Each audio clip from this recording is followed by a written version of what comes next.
Ah, que saudade do meu México. Entra no Viajar Barato. São os melhores pacotes. Pacotes ao inclusive, com cruzeiros marítimos, cultura, gastronomia, histórias e praias para Guadalajara, Ribeira Nayarit, Puerto Vallarta, Los Cabos, Cidade do México. Viajar barato! E é quente mesmo. Mais caliente que pimenta. Viajarbarato.com.br. Especialista em México. Viajar barato.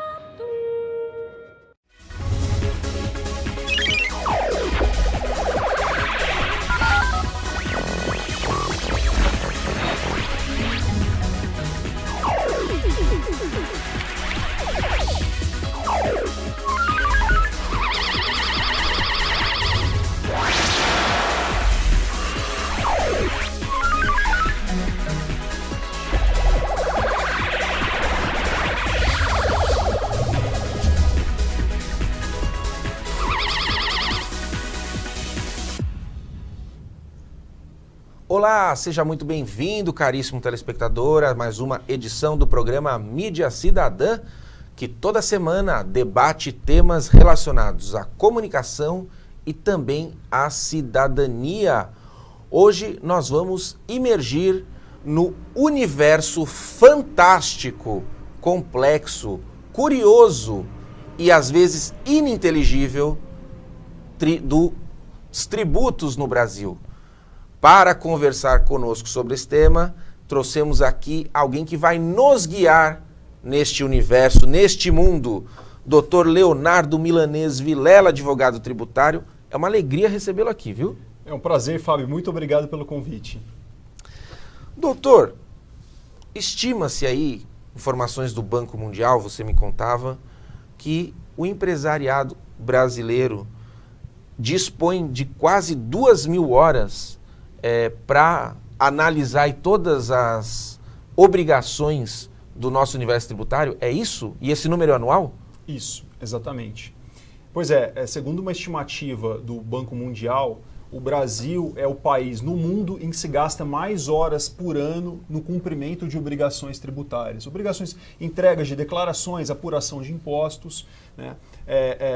Para ser mais preciso, segundo a estimativa do Banco Mundial, o Brasil é o primeiro que gasta anualmente, em média, 1.950 horas por ano, ao passo que, apenas a título de comparação para ver o tamanho da discrepância, o segundo pior colocado nessa lista é a Bolívia, que gasta quase metade, 1.050 horas por ano. E os países da União Europeia, por exemplo, gastam em média 166 horas por ano. O Brasil gasta quase 2.000 horas. Imagine você, Fábio, o quanto isso drena de recurso das empresas, o quanto demanda de mão de obra específica para isso, o quanto custa do faturamento manter esse sistema tributário em pé. Isso é apenas uma das inúmeras distorções do sistema tributário no Brasil que nós vamos conversar. E, doutor, e por que a gente vê, primeiro, que uma reforma tributária não avança? Já vamos falar sobre ela, mas falar do contexto geral. Uma reforma tributária que sempre se promete não se avança. Outra que ora se onera, ora se desonera, ora se reonera. Quer dizer, não tem uma política de Estado para os tributos. Por que é isso? Isso é uma consequência cultural histórica, acho que do Brasil. A história do Brasil ela é rica em exemplos que caminham, que corroboram essa afirmação.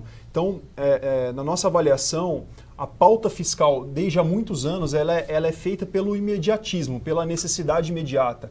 Falta planejamento estrutural, faltam ideias mais profundas, mais enraizadas, né? O melhor exemplo desse imediatismo foi a recente reoneração da folha, né? Antecipando os efeitos da reoneração já para agora em setembro, né? Lembrando o contexto histórico, né? Essa necessidade da reoneração foi a medida encontrada pelo governo federal para que se cubra o rombo de arrecadação ocasionado pela desoneração do PIS/COFINS sobre o diesel, que foi uma reivindicação dos caminhoneiros na greve que todos nós fomos imensamente prejudicados. Então veja que para tapar um buraco, né, o governo cria outro, né, antecipando os efeitos de um programa feito em 2011 que vinha tendo sucesso, que visava a estimulação de setores econômicos estratégicos e a contratação de mão de obra. Então, contribuintes ou empresas que estavam, né, em 39 setores, a reoneração, a desoneração da folha, ela alcança um total de 57 setores da economia. Desses 57, 39 foram impactados agora pela movimentação abrupta do governo em reonerar já agora, a partir de 1º de setembro, voltando o regime anterior, que é a cota patronal de 20% incidente sobre a folha de pagamento. Então, esse é só um dos vários exemplos que nossa economia demonstra que o imediatismo da pauta tributária no Brasil. Né? Quer dizer, a questão tributária no Brasil muda no grito, é isso? É isso. Quem gritar mais, pode mais. Trocando em miúdos, acho que é isso. Né? Quem tem mais poder econômico, tem mais lobby, passa a ganhar. E tem vários exemplos. Né? Um lobby bastante conhecido e bem organizado é o setor automobilístico, que é beneficiado com diversos incentivos. Incentivos esses que geram impacto orçamentário e que, por conseguinte, outros setores da economia precisam absorver esse impacto em termos de arrecadação. Né? Então, hoje em dia, trocando em miúdos, basicamente quem grita mais. E assim, de certa forma, a gente não pode culpar o empresariado. Me lembro que teve. Que está se mobilizando, né? Exato. Por exemplo, circulou-se há alguns dias uma notícia de que a Coca-Cola iria retirar a produção do xarope no Brasil para passar a importar de outro país da América Latina, salvo engano, o México, caso o governo federal retirasse as desonerações de IPI. Né? E tem lobby. Depois a própria Coca-Cola emitiu um divulgado desmentindo a notícia, mas o ponto é, sendo verdade ou não, o fato é, você não pode culpar o empresário por querer tornar eficiente a sua gestão. O que se deve culpar é o governo pela falta de uma política sólida tributária e por ceder a pressões conforme o vento leva. Né? O que se precisa ter é uma reforma estrutural dos impostos no Brasil, olharmos com mais cautela o que os outros países do mundo praticam e tentar, na linha do que a OCDE, por exemplo, defende, a gente se alinhar aos países que têm um modelo tributário mais justo, mais equilibrado e mais eficiente. Nós vamos já falar de que modelo poderia ser este e avançando aqui na questão da questão dos tributos. Só para o telespectador entender, o que aconteceu foi o seguinte: desses 57 setores da economia que passaram a ter essa desoneração, ocorreu o quê? Foi como o doutor falou, foi uma substituição de um índice de uma incidência de 20% sobre folha de pagamentos para, no período, né, começou até menor, de 2% a 4,5%, dependendo da empresa. Isso cai por terra agora, em setembro, não é isso, doutor? Não vai ter mais. E, como você falou, foi abrupto porque o empresariado que já, em algum momento, percebeu que perdeu, pediu pelo menos mais um prazo. Afinal, houve um planejamento financeiro nesse ano para que até dezembro, começo de janeiro, tivesse essa desoneração. O governo ainda não voltou atrás e liminares estão aí postas à mesa, é isso? Perfeito, Fábio. Então, fazendo uma digressão mais histórica disso, a desoneração da folha de pagamento começou em 2011 com o plano da Dilma, o Plano Brasil Maior, uma das principais medidas do plano para estimular setores da economia e estimular a criação de empregos. Então, a medida foi, uma das principais medidas encontradas foi deslocar a tributação incidente sobre a folha de pagamento para a tributação sobre a receita bruta. Então, empresas que contribuíam lá, a contribuição previdenciária, a cota patronal de 20% sobre a folha, passaram a contribuir a alíquota de 1 ou 2% sobre a receita bruta, calculada aí sobre a totalidade das receitas. Isso era obrigatório? Isso era obrigatório em 2011. Tá. Em 2015... o governo começou a sentir os impactos tributários disso e precisou precisou angariar mais receitas, mas ainda assim, vendo o sucesso do programa, resolveu manter o programa, no entanto, aumentando as alíquotas. Alíquotas, em termos gerais, Por tá? favor.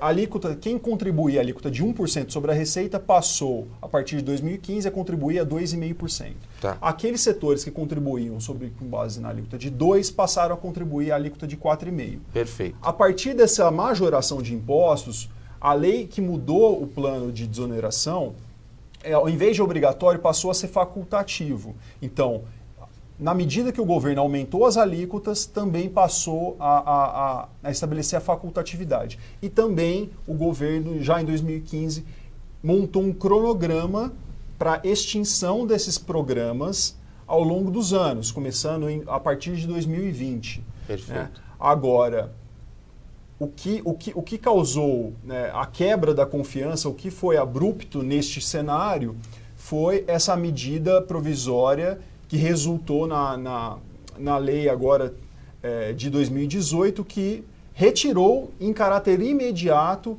a desoneração da folha e passando a atingir 39 setores que antes pagavam sobre a receita bruta, vão passar agora, a partir de setembro, a voltar ao regime anterior, que é de 20% sobre a folha de salários. Né? Com base nessa abrupta mudança, algumas empresas ingressaram com ações na justiça, pedindo para que ao menos fosse mantido o regime de desoneração até o final do ano. Muitas delas conseguiram liminares, inclusive até algumas associações de classe, e com boa base jurídica, né, no sentido de que, sendo irretratável a opção pelo regime da desoneração, ele deveria pelo menos permanecer até o final do ano. Por disposição expressa da lei, a lei falava, é irretratável até o final do ano calendário. Então que seja até o final do ano mantido a desoneração. Outro argumento, segurança jurídica. Você precisa dar um mínimo de previsibilidade na relação entre fisco e contribuinte. Claro. Né? Então, há uma sólida fundamentação jurídica, ainda não há uma sedimentação na jurisprudência em relação a esse tema, mas há sim, cremos, bons e sólidos fundamentos para esse pleito. Perfeito. Então, também fica a lição, né, doutor, que reclamar também, às vezes, não compensa, porque sempre pode piorar, né? Sim. Porque, sim. Poxa vida, de 2011 a 2015 praticamente que se dobrou o que se pagava, né? A desoneração ficou menos efetiva. Em 2018 acontece esse cancelamento abrupto aí da desoneração virando reoneração. É esse o termo técnico, é isso? Isso, exato. Tá. Voltando ao regime anterior de 20% sobre a folha de salário. Perfeito. Doutor, diante disso, existe aí debate sobre um novo tipo de tributação, né? Você me falava aqui do IVA, Imposto sobre o Valor Agregado, já tem um projeto de lei tramitando no Congresso, do Luiz Carlos Rauli, deputado. Isso. Qual que é aí o escopo dele e se ele se inspira no modelo europeu, que lá o pessoal gasta menos de 200 horas por ano para resolver as questões tributárias? Pois bem. Pois é, o modelo, uma reforma tributária, é preciso dizer, Fábio, que é extremamente complexa, né? Não é do dia para a noite que nós conseguimos resolver um problema com tamanha densidade. São muitos interesses envolvidos, né, São doutor? muitos interesses, muitos legítimos e poucos legítimos. Né? Nós precisamos nos ater aos interesses legítimos e tentar compatibilizá-los num sistema que tem funcionado nos países desenvolvidos e também adaptando a nossa cultura, a nossa realidade no Brasil. Né? Falando mais especificamente do projeto do deputado Luiz Carlos Rauli, é um projeto bastante interessante. Ele foi fortemente inspirado no modelo de tributação defendido pela OCDE e implementado na maioria dos países da União Europeia. Né? É um sistema onde, conquanto se preserve a tributação sobre o PIB, a preocupação maior é simplificar e reduzir a tributação sobre o consumo, porque esse sim é uma tributação que atinge mais os pobres, porque você paga uma mesma tributação sobre o consumo de um bem ou serviço, seja ele uma pessoa rica ou seja uma pessoa pobre. Então, reduzir e simplificar a tributação sobre o consumo e aumentar a tributação sobre a renda. Né? Hoje no Brasil nós temos, falando um pouquinho sobre a tributação sobre a renda e depois a gente fala um pouquinho da tributação sobre o consumo. Né? A tributação sobre a renda no Brasil, uma das grandes críticas, ela é muito pouco progressiva. Né? A alíquota máxima ela é de 27,5%. E ela é atingida muito rápido. Então, pessoas que ganham R$5.000 já estão contribuindo com base na alíquota máxima. Né? E é uma progressividade que ela chega ao seu topo muito rápido e ela já começa a atingir pessoas muito rápido também. E desculpa, doutor, também não é atualizada, né? Não é Quer atualizada. dizer, às vezes o trabalhador ele foi remunerado a mais por conta de reivindicações, só que a tabela continua parada. Continua congelada e a gente tem a inflação que vai deteriorando o preço e a tabela mantém-se fixa, então isso proporciona um aumento indireto de tributação. Mas veja, apenas para dar um modelo, países da OCDE, membros da OCDE, costumam tributar a renda na sua alíquota máxima em mais de 50% da renda. Então, essa tributação máxima é alcançada para quem ganha mais de $20.000 ou 20 mil euros. Né? Então, é preciso estabelecer-se uma progressividade maior para pessoas que têm um maior poder aquisitivo. Né? E, em contrapartida, reduzir a tributação sobre o consumo. Né? Hoje, no Brasil, nós temos 5 grandes impostos, 5 grandes tributos que recaem sobre o consumo no Brasil. Nós temos o ISS dos municípios, o ICMS dos estados e 3 tributos da União, IPI, PIS e COFINS. São 5 tributos sobre o consumo. É algo extremamente alto, complexo, caro, burocrático e gera distorções. Legislação do PIS e COFINS, por exemplo, só para tratar de União.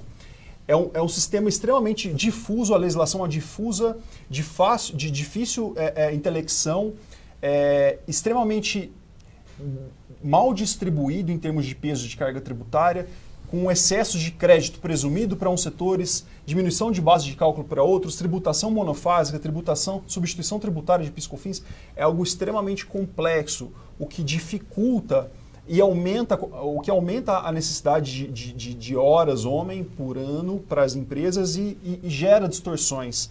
Então, a tributação ela deve ser neutra, ela deve deixar o mercado competir em condições de igualdade, não criar distorções entre setores. Então, a proposta, o que a gente elogia no projeto do deputado Luiz Carlos Rauli é a direção. Né? Óbvio que discutir os pormenores de uma reforma tributária requer um amplo diálogo com estados e municípios, porque eles sim têm interesses legítimos nessa demanda. Mas a direção que ele propõe é manter a carga tributária em relação ao PIB, mas diminuir a carga tributária sobre o consumo e aumentar a carga tributária sobre renda de pessoas físicas e empresas.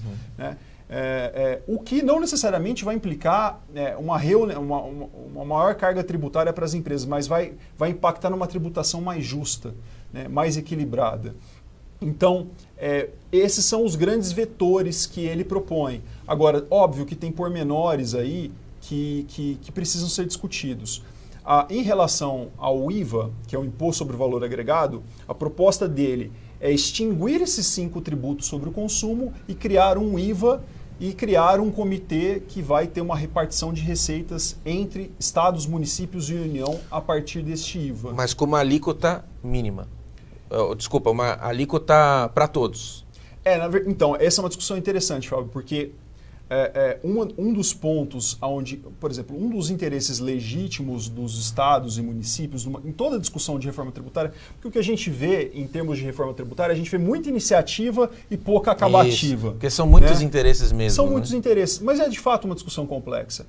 O que precisa haver é uma mobilização maior da sociedade para pressionar o Congresso Nacional a votar isso, a chamar estados e municípios, porque uma das discussões que se tem, por exemplo, não é simplesmente repartir receitas. Vou criar um único imposto, uma única alíquota e reparto as receitas entre estados e municípios. Uma das reivindicações legítimas dos estados e municípios para barrar esse tipo de iniciativa é dizer o seguinte, olha, a política, os tributos exercem uma função importante na estabeleção de diretrizes políticas. Então eu preciso ter, enquanto poder, alguma margem para aumentar ou diminuir impostos, porque isso pode calibrar melhor as contas conforme a política. E é um interesse legítimo, sendo bem ajustado, estabelecendo limites claros e transparentes em relação a essa política, é sim um interesse legítimo. Então, uma das propostas, uma da direção que se tem é atribuir aos estados e aos municípios, para alguns determinados bens e serviços,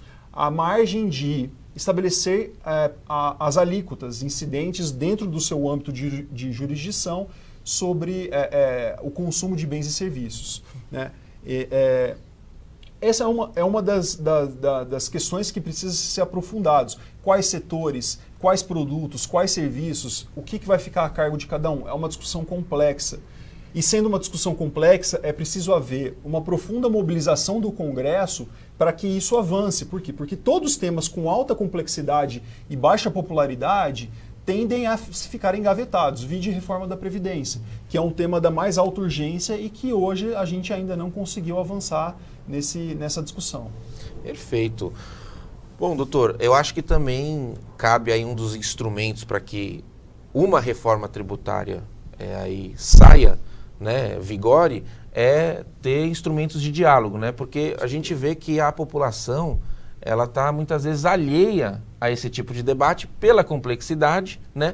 Por ser um terreno aí que muitos pisam bem cautelosamente, não querem entrar em polêmica, né? E a população está à margem disso. Por exemplo, uma informação, agora em período eleitoral, fala-se assim, o governo desonerou, isso beneficiou muitos empresários e nós estamos com 13 milhões de empregos. Ora, pelo que nós vimos aqui só nesse case aqui que você me passou, não são todos, quando há uma desoneração, não são todos os empresários que são beneficiados, são alguns setores. Sim, então essa é a primeira correção que eu preciso ver na noção do povo quando se fala em desoneração, né?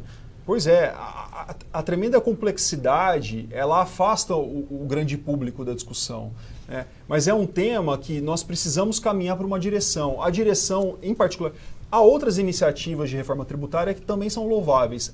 A gente comenta do deputado Rauli porque é a que está mais em pauta atualmente e foi um proveniente de um estudo muito bem respaldado, né? Então, o que nós precisamos é difundir mais esse assunto, tornar a diretriz... A diretriz, ela sendo mais palpável, ela se torna...